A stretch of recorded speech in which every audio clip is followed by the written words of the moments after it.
Merhaba arkadaşlar. Bugün Clash of Clans'la birlikteyiz. En son belki dünyası 5. seviye oldu artık. Ne böyle şey böyle. Şimdi bu ne tahmin et. Tahmin et. Tahmin edebilirsiniz bence. Gösteriyorum ve büyücü kulesi.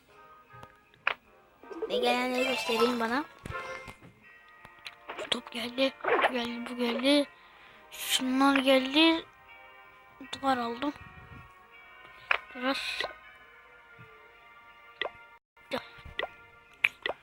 de savunmada bağlanacak da ben almıyorum.